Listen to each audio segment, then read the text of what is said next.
Yesu ashimwe, haleluya. Uyu munsi turakomeje ubutumwa bwiza twatanguye mu byahishuriwe Yohana igihimba c'19. Turahera ku murongo w'11 turasoma intumbero zigiza no majambo. Intumbero ya mbere avuga ngo inganji ya Kristo, hanyuma turabire hamwe uguhona kw'abansi biwe. Uyu munsi rero tugiye kuvuga ku majambo akomeye cyane ajanye no kugaruka kwa Yesu ku mugaragaro, aho amoko yose azoboroga ndetse amahanga yose akaboroga n'indimi zose n'imiryango yose. Umwami Yesu azobaje kwima ingoma ku isi ku mugaragaro. Yesu ashimwe cyane. Ibijanye n'ingoma ya Mesiya rero mwihariko ubwami bwa Kristo buzoza buhereye hano muri kino gihimba.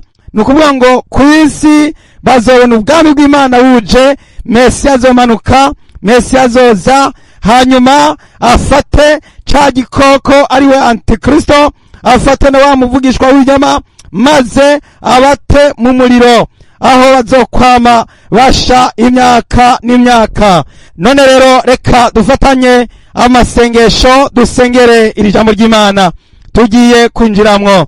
Mana yo mwijuru, Imana yera, ndagushimiye cyane gose, ndaguhimbaje mwami w'ijuru n'isi, kuko wabishije abanyabwenge n'abahanga ukabihishurira inzoya. Data nubuhere gucubahiro mwami, ndagushimiye cyane. None uyu mwanya rero mwami wanje Yesu, ndasavye kugira ngo ukoze ikara ku munwa wanje, unyuhagire mwami guhera mu rutware ugeza mu goro gw'ikirenge. Ndasengera wera bose abagiye kumva ubutumwa bwiza aho bari hose mu mice yose y'isi itandukanye, ubagirire neza, ubugurura umutima, maze bitegure kuko Yesu agiye kugaruka. Ubutumwa bwiza bw'ubwami bw'Imana buriko buravugwa mu isi yose kugira ngo abera bitegure. Ndasengeye umugeni wa Kristo. Haleluya. Urakoze mwami, nubishimirwe, ndabisenze mu izina ry'umwami wacu Yesu Kristo, amen. Haleluya. Reka dusomerera no majambo ivyahishuriwe Yohana gihimba c'19 umurongo wa 11. Dusome mu izina rya Yesu. Mbona ijuru ryuguruye, kandi mbona ifarasi y'igitare, uyivyagiye ko yitwa Mwizigirwa, irindi ni Munyakuri, aca amateka, arwana intambara mu bugororotsi. Haleluya. Yesu ashimwe, Yesu ashimwe cyane. Yo mene data, Yohana aravuga ngo mbona ijuru ryuguruye, Imana ihabwa icubahiro. Yo Imana ishimwe. Yohana aravuga ngo mbona ijuru ryuguruye. Ndagira ngo mbabwire yuko uyu munsi n'umunsi uzoba ari umunsi w'imboneka rimwe, n'umunsi w'uko umwami w'abami azokugururirwa irembo hariya mu ijuru, nk'uko Zaburi ya 24 ibivuga ngo nimwigire birebire mwabirimba, musegeze mwanzugi, kugira ngo umwami w'ubwiza ashike. Ngo umwami w'ubwiza ninde? Ngo nuhoraho yaremye ijuru n'isi. Haleluya.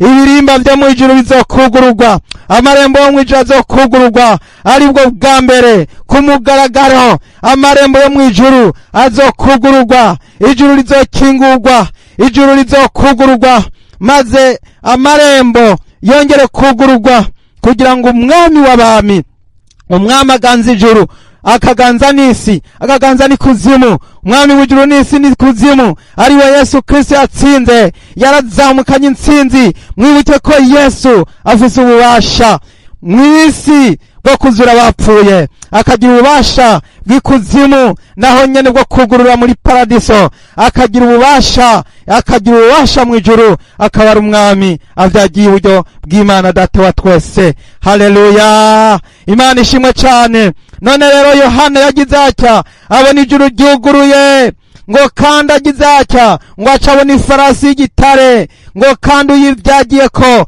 yitwa Mwizigirwa, irindi ni Munyakuri. Yesu ashimwe cyane. Yohana yabonye ifarasi y'igitare. Iyi farasi y'igitare ngo yarayivyagiye ko. Iri jambo rivuga kuvyagira nicerekana ko ari Yesu Kristo Mesiya. Ariko ya yindi farasi y'igitare yo mu gihimba ca 6, irya ntabwo yarayicaye ko yari avyagiye. Bibiliya iravuga ngo yari yicaye. Bibiliya iravuga ngo yari yicaye. Haleluya. Reka turabitandukaniro mwumve imvugo ziratandukanye. ifarasi yo mu gihimba ca gatandatu. Ivyahishuriwe Yohana 6:2 iravuga ngo mbona ifarasi y'igitare, kandi uyicayeko yari afise umuheto, ahabwa igitsibo, agenda anesha, kandi ngo yame anesha. Uyu yari yicaye kuri iyi farasi y'igitare ni Antikristo, kuko aricara ntabwo avyagiye. Ariko hano mu gihimba c'19 umurongo wa 11 haravuga ngo ifarasi y'igitare nguyu ivyagiyeko yitwa mwizigirwa, ngo irindi ni munyakuri. Yesu yitwa mwizigirwa, Yesu yitwa munyakuri. Haleluya! Kandi Yesu yaravyagiye, aratandukanye n'uriya wo mu gihimba ca gatandatu. Uriya wo mu gihimba ca gatandatu ni Antikristo azoza, kandi bigaragara neza yuko ari wazoza kugira ngo aze kuzimiza amahanga yose n'amakungu yose n'indimi zose n'imiryango yose. Kuko nubwo yaje ari kw'ifarasi y'igitare, ariko yaraje afise umuheto. Umuheto twarabonye yuko urya muheto ari bwa buryo bwo gukora nka Nimurodi ngo yabaye umuhigi, ngo aca yigira umuhigi imbere y'Uhoraho, yagenda ahiga abantu b'Imana.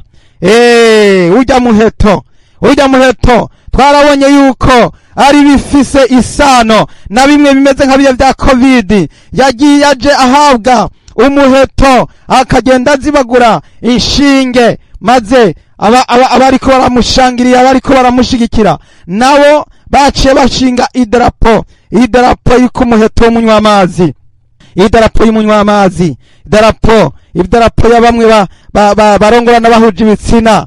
Yari idarapo y'amabara 6 y'umuheto w'umunywamazi. Nuko rero ivyo byose bifitaniye isano. Ikindi urya wo mu gihimba ca gatandatu ngo yaje afise igitsibo. Mu gifaransa ico gitsibo twarabonye yuko arico bita couronne, mu congereza ni crown, hanyuma mu kilatini nivyo bita, canke mu gitaliyano nivyo bita corona nayo mwarabonye yuko yaciye ibice bigacika. Hanyuma rero abantu bakabwirwa yuko ngo bazaniwe nouvelle ordre mondiale, ariko bari bazanye amatwara masha ya Antikristo. Hanyuma rero itandukaniro ry'irya farasi riratandukanye n'iyi farasi turiko turasoma uno munsi. Ifarasi turiko turasoma uno munsi uyu vyagiyeko yitwa mwizigirwa, irindi ni munyakuri. Aca amateka, akarwana intambara mu bugororotsi. Yesu yitwa mwizigirwa, Yesu yitwa munyakuri. Yesu niwe aca amateka, akandi akarwana intambara mu bugororotsi. Yesu Kristo niwe kurwanira, niwe gutsindanishiriza, niwe kuneshereza. Intambara ziwe arazitsinda, azitsinda ata maraso yiriwe arameneka. Yesu niwe wenyene gusa mu bandi bantu bose b'abami kw'isi yashikiriye ubutegetsi ata muntu apfuye, ariko atanza yiwe maraso. Yesu niwe mwami wenyene aca imanza mu bugororotsi. Yasabiye abamubamba ku musaraba, aravuga ngo data baharire kuko batazi ico bakora. Yesu rero yatanze amaraso yiwe aca imanza mu bugororotsi. Imana ishimwe cyane. Kandi ngo yitwa munyakuri. Haleluya! Umurongo wa 12 turakomeza, uragira ngo inyonga ziwe n'imbeya z'umuriro, no mu mutwe yambaye imigara myinshi, kandi afise izina ryanditswe nta urizi atari we wenyene. Haleluya! Inyonga ziwe umwami Yesu Kristo, umwami w'abami, inyonga ziwe n'imbeya z'umuriro. Yohana yari yaramubonye mu gihimba ca mbere aho yamwiyereka ku munsi w'Imana. Yohana yari muri mpwemu, ahindukiye abona usa n'umwana w'umuntu ahagaze hagati y'ibitereko kw'amatara, ngo umushatsi we wera nka sheregi, ngo mu maso yiwe haka nk'izuba iyo ryatse umutari. Haleluya! Uyu Yesu ni wa wundi yagaragara ku musozi munini. Imana ishimwe cyane. Hanyuma yari ari kumwe n'abigishwa 3. Hanyuma rero Mose na Eliya barababonekera. Uyu Yesu Kristo yakaka nk'izuba. Imana ishimwe cyane. Inyundo ziwe n'umuringa w'umakaka umeze nk'umuringa utukujwe n'umuriro. Yesu ashimwe cyane. Hano rero turabona ukuza kwa Yesu kw'isi ku mugaragaro. Haleluya! Aha niho havugwa ijambo rikomeye rivuga ngo niho amoko yose azoboroga, bazobona umwana w'umuntu aje mu bicu ari n'ububasha bwinshi. Imana ishimwe cyane. Egome, nuko rero hano ngunyongaziwe n'imbeya z'umuriro, no mu mutwe yambaye imigara myinshi, kandi afise izina ryanditswe nta burizi atari we wenyene. Umwami Yesu arafise irindi zina azohabwa. Iryo zina Yesu azokwitwa irindi zina kuko aje gutegeka isi ku mugaragaro. Hano uno munsi tumuzi ko ari Yesu. Yesu bisobanurwa umukiza w'isi. Imana ishimwe cyane. Umukiza w'isi. Yesu niwe dukirizwa mu ivyaha, yaje kudukiza. Ariko uwo munsi Yesu azoza nko kurya ko afise ubutwari n'ubukuba n'ububasha nka kurya kw'intambwe y'umuryango wa Yuda. Yesu azoza afise inkoni y'icuma. Yesu azobaje kuza kuragira amahanga yose n'imiryango yose n'amoko yose n'indimi zose. Ico gihe Yesu azoba afise irindi zina risha. Haleluya! Imana ishimwe cyane. Kandi n'abizera nawe nyene abanesheje bazohabwa amazina mashasha. Buri muntu azoba afise izina risha. Iryo zina ryawe nta urizi atari wowe gusa uzorihabwa. Imana ishimwe cyane. Muri iryo zina ryawe hazoba harimwo akabanga canke kode. Imana ishimwe cyane. Bisobanurwa ngo ni wowe uzorimenya. Izina ry'umuntu rifatiye no ku mirimo y'ukuntu yabayeho kw'isi akorera Imana, arifitaniye ubucuti n'ubusabane hagati yiwe n'Imana. Haleluya, haleluya. Yesu rero nawe azoba afise izina risha, nta urizi. Haleluya! Ngo nta urizi, ngo nta urizi atari we wenyene. Haleluya! Imana ihabwa icubahiro. Umurongo wa 13 uravuga ngo yambaye impuzu zajobetswe mu maraso, kandi yitwa Jambo w'Imana.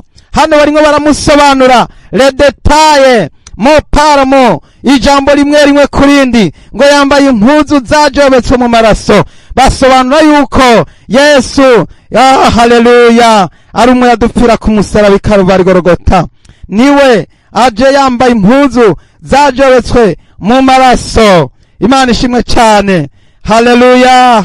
Yesu azobaje agaragara yuko ari umwe yadupfira ku musaraba, ari umwe yambika urugori rw'amahwa mu mutwe, ari umwe yacumitwa icumu mu rubavu, ari umwe yacumitwa imambo mu biganza ndetse no mu birenge. Uyu Yesu Kristo barimwe baramusobanura, azoza afise ivyo birango byose bimugaragaza, kugira ngo n'abamucumise bazoca babona bati nguyu yarashitse, wa wundi nyene, ngo n'abamucumise bazohita mubona. Haleluya! Mwene data, mbega ubwo uriteguye kuzohura n'uwakurambiwe, kuzohura n'uwakwitangiye akagupfira, akabona ibyago mu gishingo cawe, akabona ibihano mu gishingo cawe?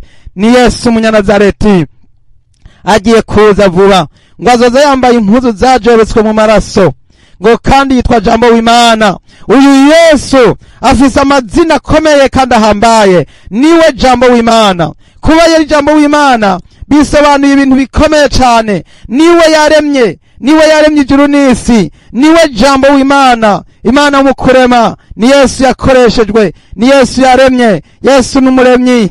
Imana ishimwe cyane. Imana mu kurema yakoresha ijambo. Yaravuga ati nihabeho umuco, umuco ukabaho. Yaravuga ati nihabeho iki, kigahita kibaho. Imana ishimwe cyane. Yesu rero murumva ko afise ubukuba n'ubutwari, afise ububasha. Haleluya! Umwami twizeye n'umwami akomeye, umwami twizeye n'umwami ahambaye. Haleluya! Yitwa Jambo w'Imana. Umurongo wa 14, ingabo zo mu ijuru ziramukurikira zicaye ku mafarasi y'ibitare, zambaye impuzu nziza zera derere zitanduye. Haleluya, haleluya! Hano rero barahejeje gusobanura detaye y'ivya Yesu n'ukuntu azoza ameze. Haleluya! Bageze rero ku rwego rwo gusobanura abazoba bamuhagatiye, bamushagaye, bamukurikiye, bari kumwe nawe, bariko baramanuka baza. Haleluya! Mwibuke ko hano twabonye amajambo y'Imana avuga ngo azoza ari hagati mu muriro waka. Yesu azoza ari hagati mu muriro waka, azoza ari kumwe n'abamarayika b'ubushobozi. Umwami Yesu azoza ari kumwe n'abamarayika b'ubushobozi hagati mu muriro waka, hagati mu kibengerenge, bazoza babura ari kumwe nawe. Nuko rero ngo ingabo zo mu ijuru ziramukurikira. Ingabo zo mu ijuru zizoza zimukurikiye. Imana ishimwe cyane. Ngo kandi ngo zizoza zicaye ku mafarasi y'ibitare, zambaye impuzu nziza zera derere zitanduye. Imana yahabwa icyubahiro cyane. Abo n'ingabo zo mu ijuru, n'ingabo zizoza zimuhagatiye. Imana ishimwe cyane.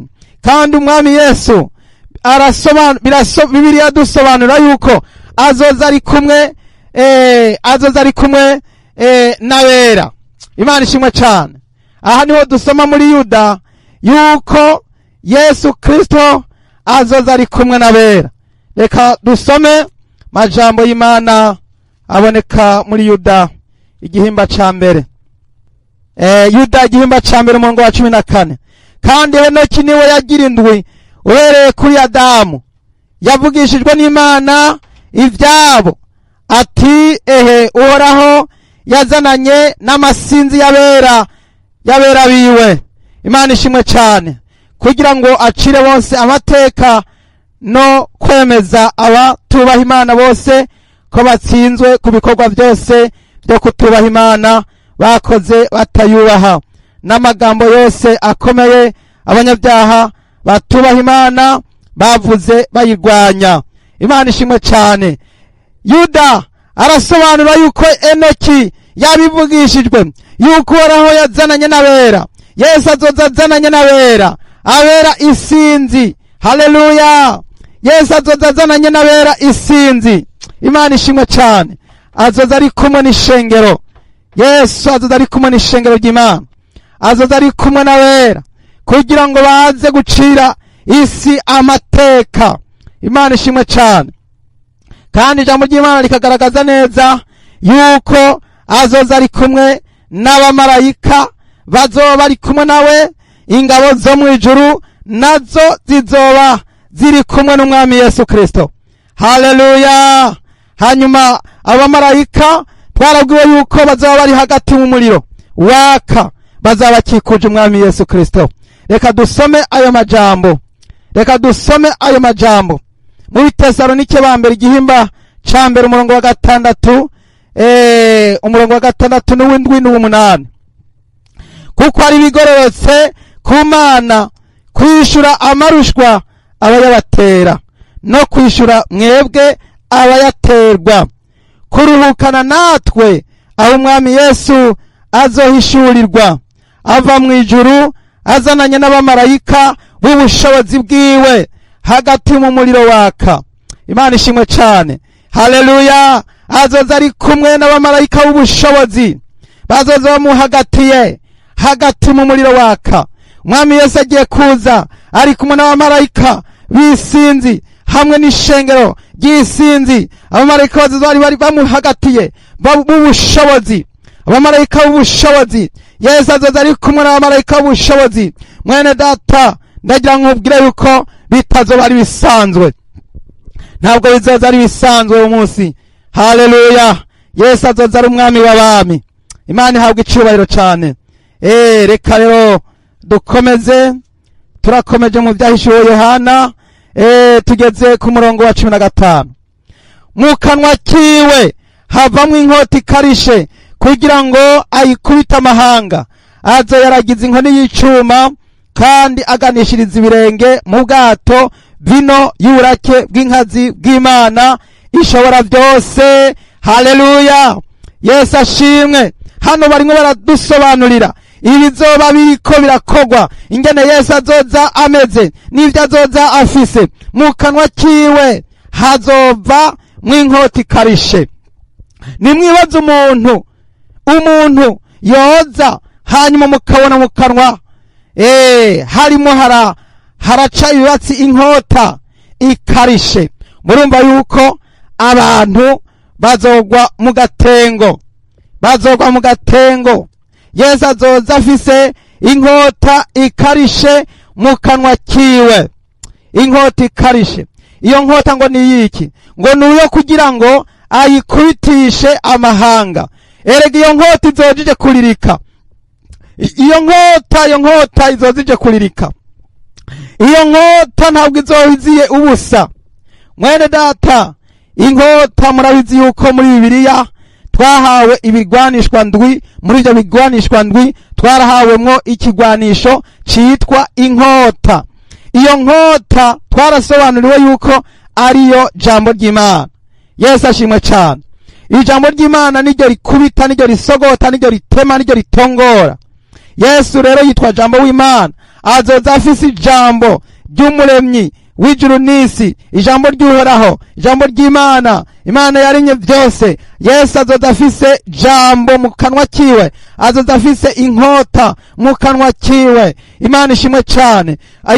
Iyo nkota niri jambo dusoma muri Bibiliya, niri jambo Imana yakoresheje mu kurema, niri jambo rizoza rifise ububasha bwo gufata Antikristo kugira ngo afatwe, kugira ngo akurweho, n'abadayimoni bakurweho, na wa muvugishwa w'ibinyoma akurweho. Imana ishimwe cyane.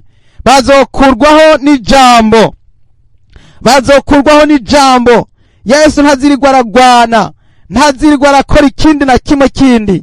Yesu azokoresha ijambo, kuko niwe yakoresheje ijambo mu kubirema, mu kurema abo bagwanizi. Bahavuye bahinduka abagwanizi. Kera bari abamarayika beza, ariko noneho bagarariza Imana. None rero n'ibiremwa byagararije Imana. Ubwo vyaremwe rero, Yesu azokoresha ijambo mu kubifata. Yesu azokoresha ijambo mu kubifata. Bibiliya tubwira yuko Antikristo azofatwa hakoreshejwe impwemu ziva mu kanwa k'umwami wacu Yesu Kristo. Majambo y'Imana mu Bitesalonike ba kabiri, igihimba ca kabiri, umurongo w'8, niho wa mugarariji azohishurirwa, umwe umwami Yesu azokwicisha impwemu ziva mu kanwa kiwe, azomutituza uguseruka kukuza kwiwe. Haleluya, haleluya. Umwami Yesu azoza afise inkota mu kanwa, azoza aje kuvuga ijambo kugira ngo atiture Antikristo, kugira ngo atiture ca gikoko, kugira ngo atiture. Iri jambo ridusobanurira yuko azoza ngo afise inkota. Hano naho havuze yuko ngo azoza agafata Antikristo akamwicisha impwemu ziva mu kanwa kiwe. Izi mpwemu ziva mu kanwa kiwe nico kimwe na ya nkota izo biri mu kanwa kiwe. Byose biriko biravugwa bizoba biri mu kanwa kiwe. Ibi byose bizaniwe kugira ngo Antikristo afatwe mpiri mu izina rya Yesu. Haleluya. None rero nshuti z'umusaraba bene data, nimwambara igwanishwa. Murabonye yuko iyi nkota natwe twarayihawe. Nimuze dukoresha inkota mu gufata mpiri ivyiyumbirwa byose tubigomorere Kristo, kugira ngo twice ingingo ziri mu isi, kugira ngo twice ibyaha n'akaha n'igisa n'icaha. Haleluya, haleluya. Yesu rero azoza, kandi azoza afise inkota mu kanwa kiwe, ngo kugira ngo ayikubitisha amahanga. Azoyaragiza inkoni y'icuma, azoza afise n'inkoni y'icuma. Imana ishimwe cyane. Yesu azoza afise n'inkoni y'icuma. Ubwo hariho inkota mu kanwa kiwe, hariho kandi n'inkoni y'icuma. Iyi nkoni y'icuma isobanura iki? Isobanura yuko hazoza guverinema. Murabona yuko isi no munsi iyobowe n'ubutegetsi. Ku isi hariho abategetsi mu rwego rw'isi, icyo bita guverinema mondiale.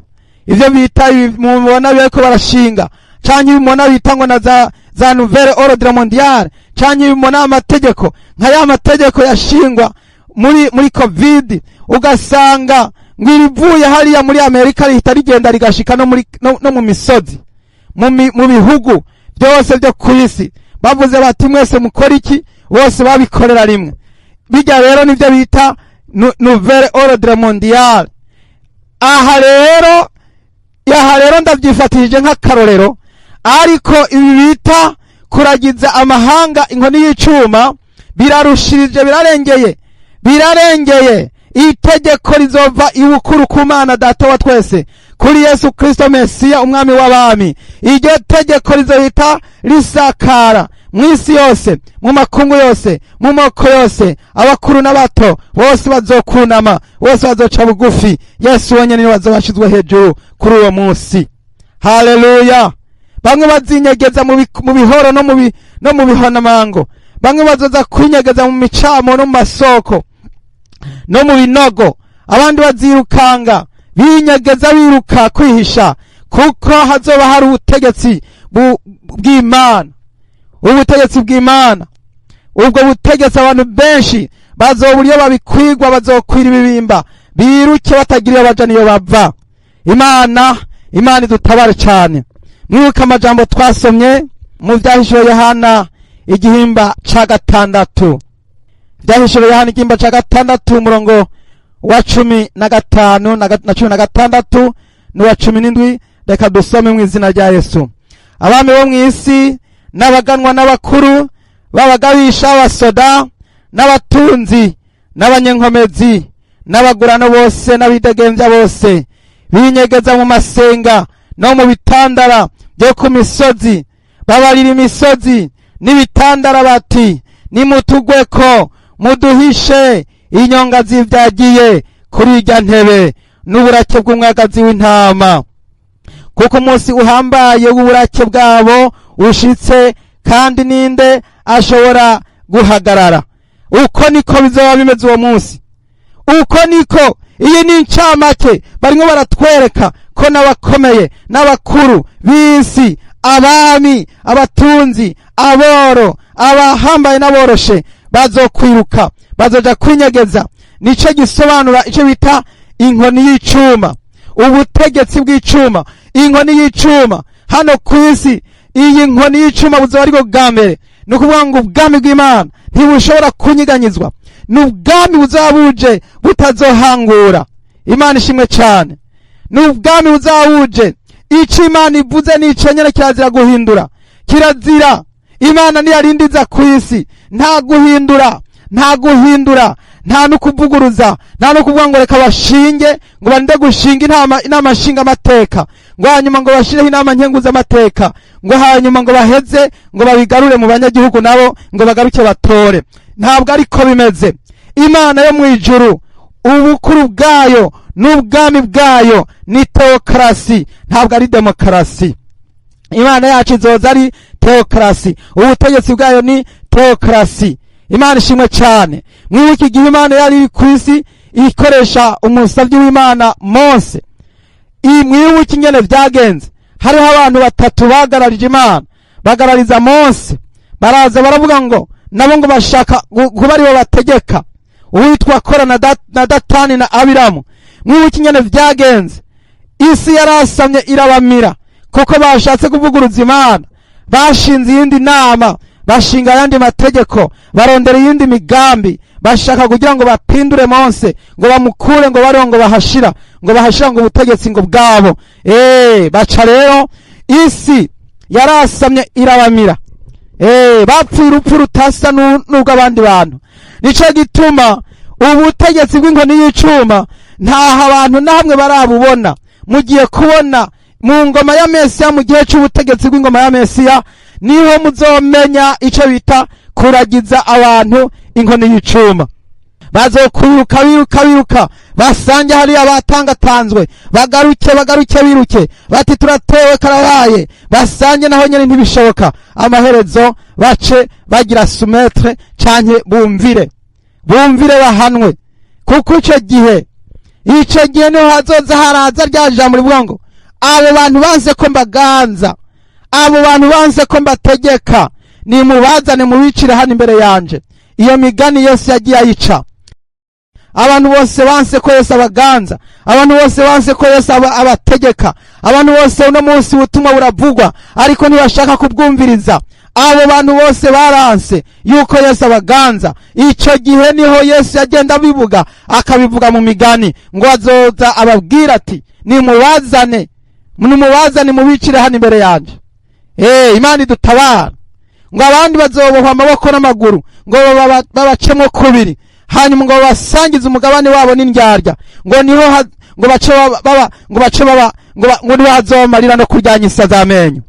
Ubutegetsi bw'icuma, inkoni y'icuma bene data, ngo mu kanwa kiwe havamwo inkota ikarishe kugira ngo ayikubita amahanga. Azoyaragiza inkoni y'icuma kandi aganishiriza ibirenge mu bwato vino y'uburake bw'inkazi bw'Imana ishobora byose. Imana idutabare. Ngo kandi aganishiriza ibirenge mu bwato. Uku kuganisha ibirenge mu bwato bisobanurwa yuko hazoba guhanwa gukomeye kw'abansi b'Imana, abazoba bari ibumoso, kuko ico gihe ishengero rya Kristo niryo rizoba ririko rirayobora, riri buryo, rizoba riri buryo. Ingwe intama zo zihereza iburyo, impene nazo ibumoso. Impene kuba zizoja ibumoso ni kubera murabona yuko impene ntaco zipfana n'intama, ni ibikoko bibiri bitandukanye. Niho Yesu yavuze yuko intama azoziherereza iburyo bwiwe. Intama rero zivugwa nabera. Reka turabe ayo majambo umugani Yesu yaciye igihe azoba ariko arakora iyo mirimo. Imana ishimwe cyane. Matayo igihimba ni ca 25. Haleluya. Matayo 25:31 haravuga ngo ariko umwana w'umuntu ahazozira afise ubwiza bwiwe ari kumwe n'abamarayika biwe bose, niho azovyagira ku ntebe yiwe y'ubwiza. Amahanga yose azokoranirizwa mu nyonga ziwe, nawe azobarobanura nk'uko umwungere arobanura intama mu mpene. Intama azoziherereza iburyo bwiwe, impene nazo ibumoso. Haleluya. Intama zizoja iburyo bisobanurwa ngo iburyo ni hehe? Iburyo bisobanurwa ngo abakristo bejejwe batoranijwe, bamwe baduze muri ca gihe c'umuzuko wa mbere, abo bazofatanya na Kristo kuganza imyaka 1000. Kuganza, gufatanya na Kristo nivyo bisobanuye kuja iburyo. Naho kuja ibumoso nivyo bisobanuye yuko batazoba bari mu bwami bw'Imana. Ntibarimwo, baravuyemwo, ntabwo bazoba bari mu mutigiri w'abana b'Imana.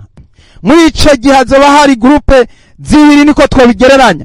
Hazoba hari ishengero ry'abatoranijwe bakijijwe, bazoba bari mu bari barazutse, bari barapfuye bakazurwa mu muzuko wa mbere. Hazoba harimo n'abaduganywe mu gihe c'inzamba y'akabanga. Hanyuma rero abo bazoba ari umugwi uri buryo. Kuvuga ngo bariko bazoba bari buryo bisobanurwa ngo bazoba bari kumwe n'Imana, bari kumwe na Kristo, bafatanije nawe kuganza no gutegeka no kwima ingoma. Hanyuma rero hazoca haba n'ujya wundi mugwi w'abapagani, abanse kwihana, bazoba barasigaye, bazoba bari ku isi, batumvise ya nzamba y'akabanga na zandajya n'abatizera n'abakora ibizira. Umugabane wabo bazoba barindirijwe gutabwa mu kiyaga caka umuriro. Mu mwanya w'ukorera imanza zizoba ziko ziratunganywa, abazoba barasigaye bazoba bariho muri ico gihe c'ubwo butegetsi bw'ingoma ya Mesiya, ariko bazoba bari bumoso. Kuzoba bari bumoso ni ukuvuga ngo ntibarimwo muri porogaramu y'Imana, ntibarimwo, biteguye gutabwa muri Gehenomu. Iburyo bisobanura kubana na Yesu mwijuru, ibumoso bisobanurwa kubana na Satani canke kurimbuka muri Gehenomu. Nuko rero reka dukomeze. Imana ishimwe cyane. Dukomeze dusubire mu vyahishuriwe Yohana igihimba ca 19. Twari tumaze kubona yuko ngo kandi ngwaganishiriza ibirenge mu bwato vino y'uburake bw'inkazi bw'Imana ishobora byose. Umwami Yesu azoba yambaye ubutwari n'uburakari bwose bw'Imana ndetse n'icubahiro c'Imana. Azogana, no kuvuga ngo inkozi z'ibibi zizonyukwanyukwa, zizoganwa nukuvuga ngo abantu bose bibona n'abirata uno munsi ico gihe byose bizorangira. Ico gihe bazonyukwanyukwa, bazoganishirizwa mu bwato. Twarabonye expression ivuga ngo kuganishirizwa mu bwato ni hahandi abantu bazabicwa bariko barahanwa ivyo bakoze, kuko hazoba ari mu gihe Imana izobije guhora, izobije guhemba no guhana, izobije kugororera abera ndetse no guhana inkozi z'ibibi, guhana abasambanyi, guhana abatinganyi, guhana abarongora n'abahuje ibitsina, guhana imborerwa, guhana ibisuma, guhana indyarya n'ababeshi. Yesu azobaje guhana abazoba bari mu moso, bazonyukanyukwa, nta jambo bazoba bafise, kuko buzoba ari ubutegetsi bw'icuma.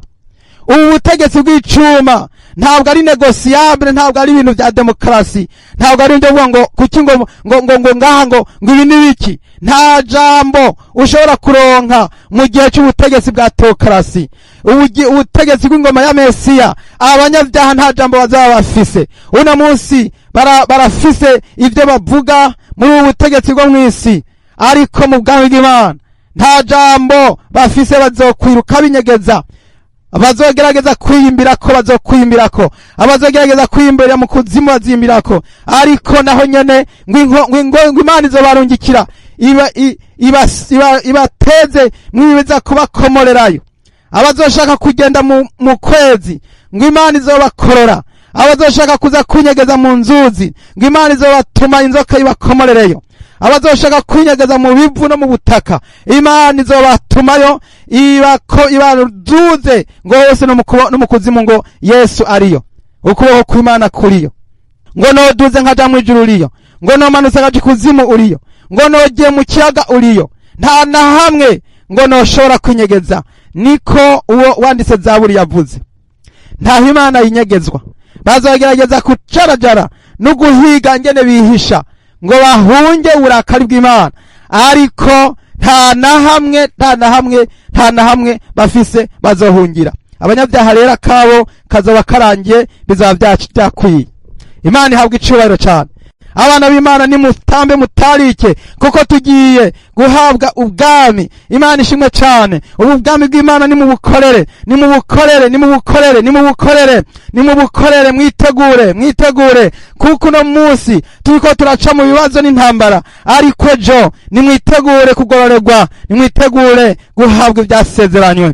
Haleluya. Umurongo wa 16 turavuga ngo, kandi ku mpuzu ziwe no ku kibero afise izina ryanditswe ko ngo umwami w'abami uganza abaganza. Yesu ashimwe cyane. Iki candiko kiri mu nyuguti zinini. Haleluya. Iki candiko kiri mu nyuguti zinini. Iki candiko cabanje kwandikwa igihe Yesu yadupfira ku musaraba. Pilato arandika ngo Yesu Umunyanazareti, umwami w'Abayuda. Iki candiko nico Yesu Kristo azoza rero hano noneho mu kuza, azoza amahanga yose araba yitegereza, bazoza bavyisomera ngo umwami w'abami. Ntabwo azoza ari umwami w'Abayuda gusa, ntabwo azoza ari umwami w'Abayuda gusa, ariko azoza ari umwami w'abami bo kwisi bose, ndetse ibyo mu ijuru n'ikuzimu byose bizopfukama mu izina ry'Uhoraho. Yesu Kristo azokubahwa, azosengwa, azopfukamirwa. Abatazopfukamirwa bazokabona, kuko azoza ari uw'igitinyiro, azoza ari nyakubahwa. Imana ishimwe cyane. Tugiye gusoma rero amajambo atubwira ivyo guhona kw'abansi biwe. Umurongo wa 17 uravuga ngo, mbona umumarayika ahagaze ku zuba asemerera n'ijwi rirenga, abarira ibisiga byose biguruka vyatiriye ijuru, ati nimuze mukoranira amazimano menshi y'Imana. Oh, haleluya. Hano rero hagira haboneke ibikorwa bikomeye cyane, bya bikorwa mwumva byahoze bivugwa bijanye no gutegeka amahanga hakoreshejwe inkoni y'icuma, bigomba bishigwa mu ngiro. Ca gipanga, ya nkota yajiri mu kanwa, navyo nyene igira ngo itangure gukora. Hano hejuru twabanje kuvuga description, twabanje kuvuga uko babibona nuko byari bigaragara, ukuntu amahanga yose azoba bibona ingene Yesu bazaba bamubona, ukuntu bazaba bamwitegereza, ingene bizoba bimeze igihe Yesu azozira ngo amahanga yose azoboroga. Muri Matayo 24 umurongo wa 30, Matayo 24 umurongo wa 30, bundi ikimenyetso cy'umwana w'umuntu kizobonekera kwijuru, niho amoko yose yo mw'isi azoboroga, bazobona umwana w'umuntu aje mu bicu byo kwijuru ari n'ububasha n'ubwiza bwinshi. Haleluya, Imana ishimwe cyane.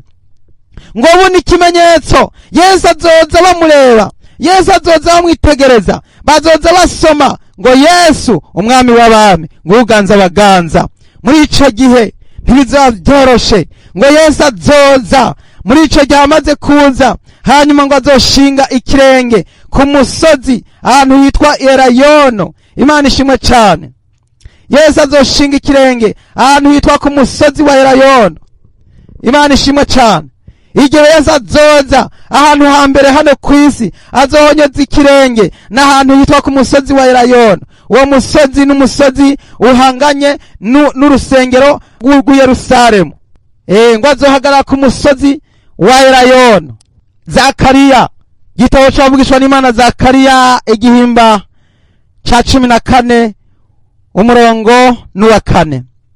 Kuri uwo munsi azohagarika ibirenge ku musozi Elayono werekeye Yerusalemu, ahahera iburasirazuba. Uwo musozi Elayono uzotemukamwo kubiri, uhereye aherekeye iburasirazuba ugashitsa aherekeye iburengerazuba. Uzocikamwo uruhomoka runini cane. Igihimba c'uwo musozi kizokwikumira iburaruko, ikindi cikumire urenge ibumanuko. Imana ishimwe cyane. Umwami Yesu azohagarara ku musozi wa Elayono, agihashinga ikirenge, hazoca hacamwo uruhomoka. Yesu Kristo niyaza, hazoca haza uruhomoka. Ngo uwo munsi, ngo kuri uwo musozi wa Elayono, ngo hafi Yerusalemu, ngo ahagana iburasirazuba bw'uwo musozi, ngo aho hantu hazoca hatemukamwo kubiri. Ngo hanyuma rero, ngo hamwe ngo aherekeye iburasirazuba, ngo ugashitsa aherekeye iburengerazuba. Yesu azoza ahagarike inyundo ziwe ku musozi wa Elayono, hazoca hacaho igihomoka kuko umwami w'abami azoba hageze. Ico gihe bizaba bikomeye bene data. Bene data, ni ibintu bikomeye cyane. Hano twari dutanguye gusoma uguhona kw'abansi biwe. Byahishuriwe Yohana 19 umurongo wa 17. Mbona umumarayika ahagaze ku zuba, asemerera n'ijwi rirenga, abarira ibisiga byose biguruka byatiriye ijuru, ati nimuze mukoranire amazimano menshi y'Imana. Imana ico gihe izocirarika, izocituma umumarayika aca atangura kurarika, ahamagare ibisiga. Haleluya. Ngo asemerera n'ijwi rirenga, abarira ibisiga byose biguruka vyatiriye ijuru, ati nimuze mukoranire amazimano menshi y'Imana. Aya majambo asobanura yuko urugamba ruzoba rugira ngo rero rutangure. Uru rugamba ni kuvuga ngo hazoba hagira ngo hafatwe mpiri abakomeye n'abahambaye, abahora bahonyisi, abahora bahonyisi, abahora bakora ibyo bishakiye, abahora bishira hejuru. Muri ico gihe rero umuntu wa mbere azobanza gufatwa ni Antikristo, ariwe ca gikoko. Turagira ngo byose tubirabe. Umurongo wa 18, ngo murye. Ubwo marayika arimo arasobanura uko bigiye kugenda. Ngo murye inyama z'abami, n'iz'abakuru babagabisha b'abasoda, n'iz'abahizi, n'iz'amafarasi, n'iz'abayicarako, n'iz'abantu bose, abidegevya n'abagurano, aboroshe n'abahambaye. Hano marayika arimo aradondagura abagiye gupfa, abagiye kuhabonera, abagiye gusubirizwa mu nkoko. Hano baradondagura yuko bitazoba byoroshe, ngo abakuru n'abato, ngo abahambaye, abidegevya n'abagurano. Hano bisobanura iki? Birasobanura yuko abishize hejuru bose n'abantu bahambaye no munsi. Muri ico gihe bizaba bihindutse kandi bizaba birangiye kuko umwami w'abami azobashitse, Yesu azobashitse, Mesiya azobashitse, ingoma y'Imana izobishitse. Muri ico gihe ubutegetsi bw'inkoni y'icuma buzaba butanguye. Hano no munsi kw'isi nta butegetsi bw'ingoma y'icuma buriho, kuko ubutegetsi bwose bumara iminsi mikeya, bumara imyaka mikeya, ntabwo bumara imyaka ikinyagihumbi. Ariko ico gihe hazoza ubutegetsi mbere na mbere bigitangura buzomara imyaka igihumbi, ari ubutegetsi bw'inkoni y'icuma. Hanyuma rero hace haza rero ubutegetsi bw'ibihe byose buzohoraho kugeza ibihe bidashira. Haleluya. Rero turabonye abakuru bazofatwa. Reka dusome umurongo wa 19. Mbona ca gikoko n'abami bo kw'isi n'ingabo zabo bakoraniye kurwanya ubu byagiye kuri ya farasi n'ingabo ziwe. Ico gikoko gifatwa mpiri, bona wa muvugishwa w'ibinyoma yakorera bya bimenyetso mu maso yaco, akabizimirisha abemeye gushirwa ku kimenyetso ca gikoko n'abasenga igishushanyo caco. Vyompi biterwa bibona mu kiyaga caka umuriro n'amazuku. Yesu ashimwe cane. Yohana yagize acyabona ca gikoko. Iki gikoko ni kuvuga ngo ni Antikristo, niwe azoba ari imbere ya bose, niwe azoba ayoboye abami, niwe azoba ayoboye ingabo, niwe azoba ayoboye abakuru n'abato, abatunzi n'aboro, abidegemvya n'abagurano. Niwe azoba aja imbere kugira ngo baze gutera, ngo batere ngo ubu vyagiye kuri ya farasi y'igitare. Bazoja ngo gutera Mesiya, bazoza kumutera, ngo bazoza bafise vya bindi murazi ko biteguye. Hano kw'isi hari ibigwanisho bicira umuriro, ibigwanisho ruhonyanganda, ibigwanisho kugeza naho bashinze ikigwanisho citwa ngo ni Satani wa kabiri. Bakomeza bafonda ibigwanisho bikora by'ivyicanyi karuhariwe. Ivyo vyose baravyiteguye ngo baze bagwanya Imana, ngo baze bagwanya ubu vyagiye kw'ifarasi. Ariko reka twumve ingene vyose bigiye kugenda. Ngo vyose ngo ico gikoko, umurongo wa 20, ico gikoko gifatwa mpiri, bona wa muvugishwa w'ibinyoma yakorera bya bimenyetso mu maso yaco, akabizimirisha abemeye gushirwa ku kimenyetso ca gikoko n'abasenga igishushanyo caco. Ngo vyompi biterwa bibona mu kiyaga caka umuriro n'amazuku. Haleluya. Yesu ashimwe. Haleluya. Yesu ashimwe. Haleluya. Yesu ashimwe. Ico gihe hazoba impundu, kuko isi izoba itabawe, isi izoba irokowe, kuko aba bantu babiri, ibi biremwa bibiri nivyo bizoba bibanje gufatwa. Abami ntibazoshoka bafatwa, hazobanza gufatwa Antikristo, hazobanza gufatwa muvugishwa w'ibinyoma. Nibo bazofatwa babona, bazofatwa bakanura, bazohanwa bakanura, ntibazorinda gushoka bicwa, ariko ngo bazoterwayo babona. Nka kumwe Kora na Datani na Abiramu isi yarasamyira bamera, nabo nyene niko bizogenda, kuko bakoze icaha gikomeye cyo kugarariza umuremyi w'ijuru n'isi, cyo kugarariza Mesiya. Bagiye imbere y'abami, baje imbere y'abakuru, baje imbere y'isi yose, baraza ngo bagiye gutera ngo no guhanga umuremyi w'ijuru n'isi, ngo bagiye gutera no guhanga no kugwanya jambo w'Imana Mesiya Yesu Kristo umwami wacu, uwatwitangiye ku musaraba igorogota. Ngo bazohita bafatwa mpiri bompi, ca gikoko na wa muvugishwa w'ibinyoma, bompi ngo bazohita baterwa mu kiyaga caka umuriro n'amazuku. Imana ishimwe cane. Umurongo wa 21 uravuga ngo abasigaye bicishwa inkota y'ubyagiye kuri ya farasi imwe ivuye mu kanwa kiwe, ibisiga byose bifunereza inyama zavyo. Ngo abasigaye babami n'abakuru n'abasoda n'abagabisha, babandi bari bahenzwe ngo nimuze zize gutera tugwanya Imana. Imana ntigwanywa, Imana ntitegwa, nta gutera imigere ku mihunda. Niko Yesu yabwiye Sawuli, iramubwira ati ni wowe ntoranije, nta gutera imigere ku mihunda, areka kungwanya. Imana Yesu Kristo abaza Sawuli ati umpigira iki? Umpigira iki? Niki gituma Antikristo azotonda urugamba rwo kurwanya umwami wacu Yesu Kristo, amuhigira iki?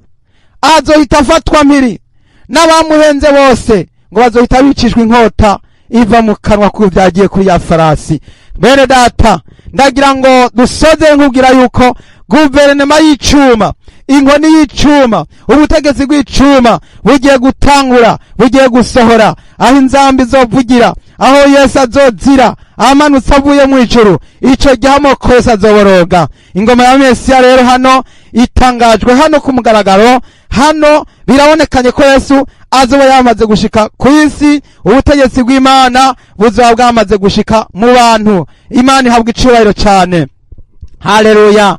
Hano rero niho hari ijambo ry'Imana ritugaragariza neza yuko Yesu azoganza isi yose. Yesu azoganza isi yose. Isi yose izocika ubwami bwiwe. Abakuru n'abato bazomwumvira, bamwubahe, bamusenge. Imana ishimwe cyane. Rero reka tugarukirize hano. Imana ishimirwe, ijambo ryayo umuntu wese yumvise aya majambo akorwe ku mutima, maze atangure kwisuzuma, yibaze ati mbega nzoja iburyo canke nzoja mu ibumoso? Mbega nzoja mu bafatanije na Kristo kuganza imyaka 1000, canke nzoba ndi muri babandi bazoba biruka baja kwinyegeza bataronka iyo bahungira? Mwene data, tugiye gusenga Imana kugira ngo uwo ari we wese yumve igice cyaho aherereye.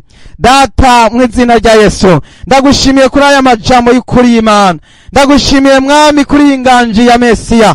Ndagushimiye kuri ibikoko byafashwe mpiri. Ndagushimiye Yesu Kristo kuri ijambo ryamaze kubitegekanya no kubitegura. Nubihere gucubahiro. Ndisabiye Mwami ubutabazi. Ndasengera umuntu wese yumvise Mwami gutabagwa, kugira ngo ahita afata ingingo yo gukizwa neza no kwihana bivuye ku mutima by'ukuri. Mwami, si tuyisezerere tuyihebe. Mwami, aho twahenzwe, Mwami wongere kuduharira ibyaha, wongere kutugirira imbabazi, wongere kutugirira ikigongwe. Ndisabiye amavuta yawe, ndisabiye amavuta ya Mwami yo kusanganira Mesiya. Nabera bose ndabasabiye amavuta yo gusanganira Mesiya. Uburezi batunganye Mwami, maze iyi groupe Mwami n'abatari muri yo bose, aho bari hose umuntu wese Yesu yongere gutegura umutima wiwe, maze niwaze zosange twese twiteguye. Haleluya.